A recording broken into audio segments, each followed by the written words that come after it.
Hey, welcome back to my channel. In today's video, I'm going to be reviewing the Hilton Garden Inn Hotel in the Mong Kok district of Hong Kong on my recent stay in June 2025. I'll be reviewing the room, the breakfast, the facilities, including the gym and the swimming pool with this amazing view, and also giving my overall impression on the hotel, whether it's good value for money and how the location is.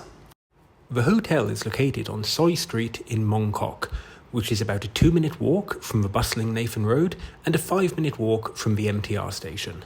The building is tall and modern and stands out compared to some of the older, lower-rise accommodations. Overall, this is a fairly good location, although I will note, if you're here for business, it is quite a way out from the central business district. Upon entering the hotel, you see that the lobby is small but very nicely appointed. Check-in was smooth and efficient, and I was on my way to my room in no time. My room today is located on the 9th floor, at the end of a not too long corridor. On the left, you have floor-to-ceiling windows that show you some of those older buildings I was talking about. Overall, soundproofing in the rooms is fairly good, so I received no disturbance from my neighbours. The room in question was room number 919. This is an entry-level room, the cheapest one available. Let's go in and check it out.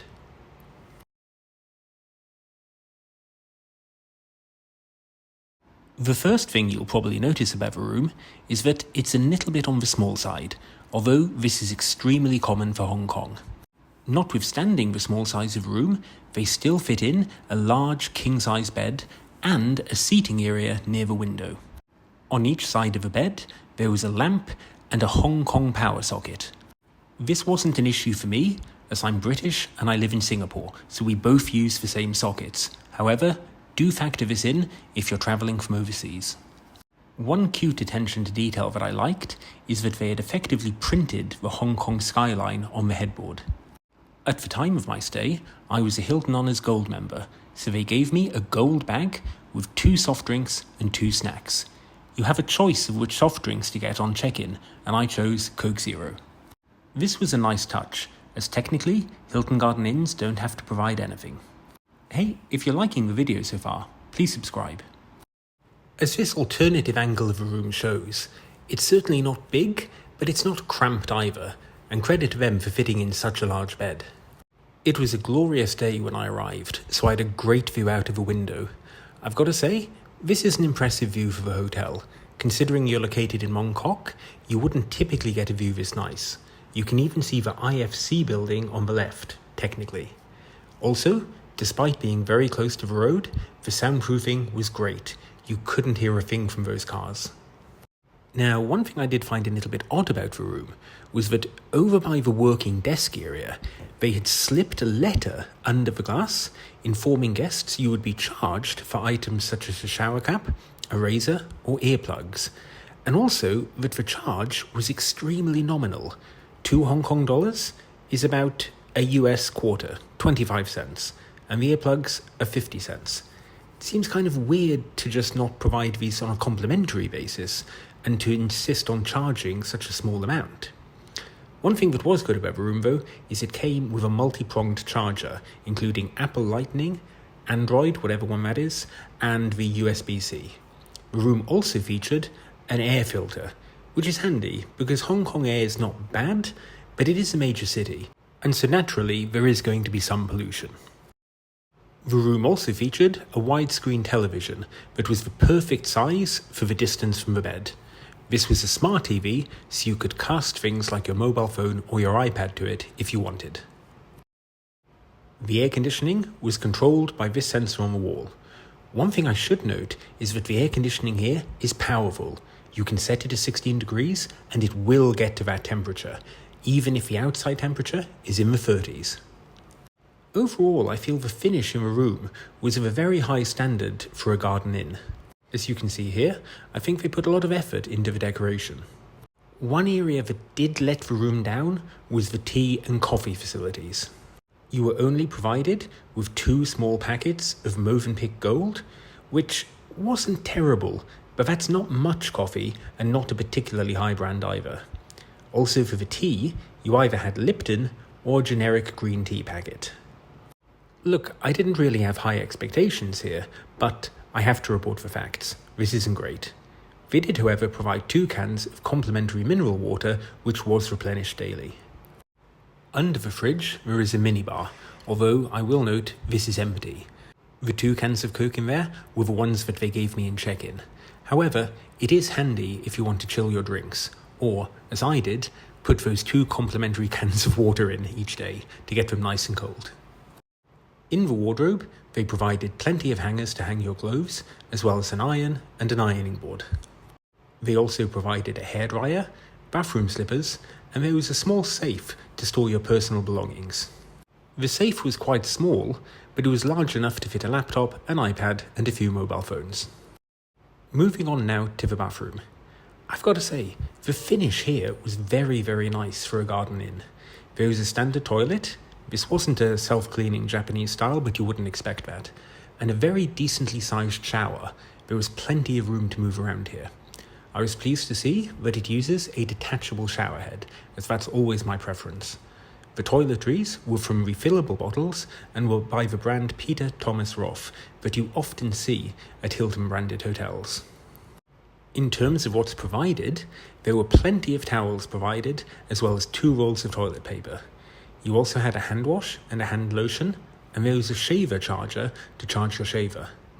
They also provided a decent amount of toiletries, including vanity kits, toothbrushes, and something I hadn't seen before, effectively toothbrush tablets.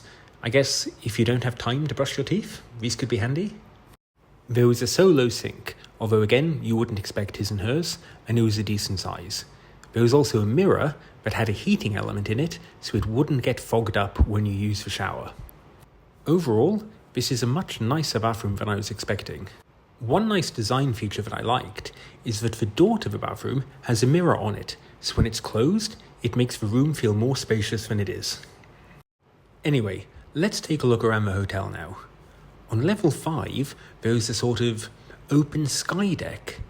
This was really, really nice. I think it's used mostly for things like weddings or other functions, but it came with a very nice view of the city, including the IFC tower, and got a lot of sun whilst also providing some shade. On the top floor, there was the fitness centre and swimming pool. The gym, which is open 24 hours, was small but functional. It had a wide variety of weights, a number of treadmills, and some basic cardio machines like an exercise bike and an elliptical. There was also a solo weight machine in the corner that could be used for multiple things.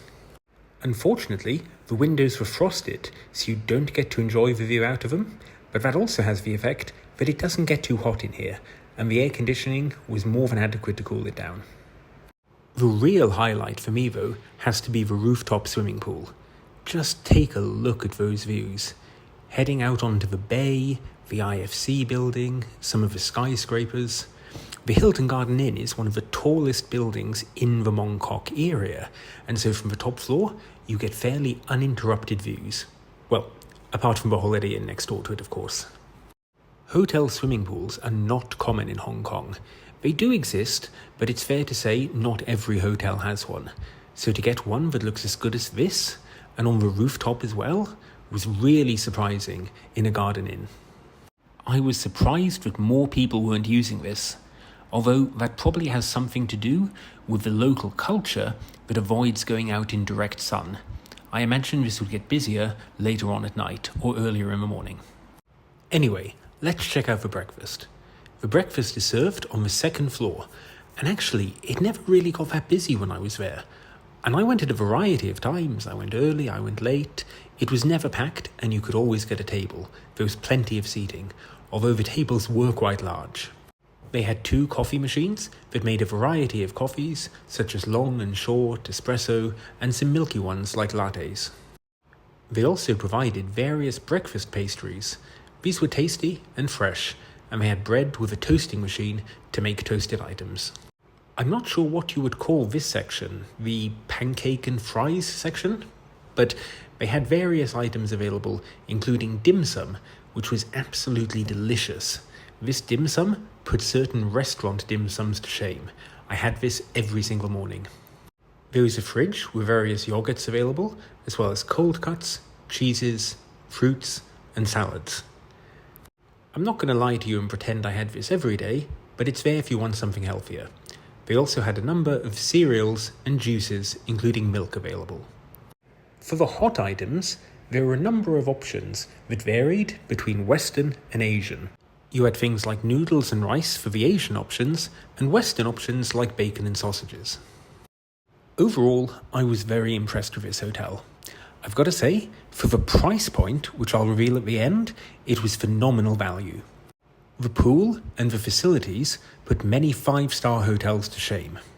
The location, right in the heart of Mong Kok, is great, provided you don't need to be here for work. If you are here for work, it's a little bit far out. That said, being only a 5-minute walk from the MTR, and then maybe about a quarter of an hour on the train, there are many places on the central island that will take you longer to get to the central business district. The room, whilst not huge, was very nicely finished, and actually, the size was not uncommon in Hong Kong. The breakfast, whilst not the most outlandish breakfast buffet I've seen, was perfectly adequate and struck that balance between Western and Asian options perfectly. What really sets this hotel apart, though, was the price.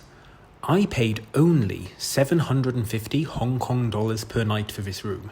That's less than $100, which, for a Hong Kong hotel of this quality, is absolutely phenomenal value. I mentioned earlier that this was a little bit further out than some of the hotels on the main island, but bear in mind, for those, you're going to be paying 2,500 to 3,000 Hong Kong dollars per night. To get this for 750, it's an absolute steal. What I would say about this hotel is if you're coming for business, you're going to be in and out of business meetings all day in the Central or Admiralty districts, then this probably isn't going to work for you. It's a little bit too far out and it's a little bit inconvenient. However, if you're here as a tourist, or you don't mind the travel, or you're particularly budget sensitive, I have stayed at hotels in Hong Kong that cost far more than this and aren't a fraction as nice. Provided the location isn't too off-putting to you, I would recommend this hotel in a heartbeat. Really, really, really good for the price. Just do bear in mind the location. Sorry to keep mentioning it, but I try to be honest in my reviews, and this is not a central hotel.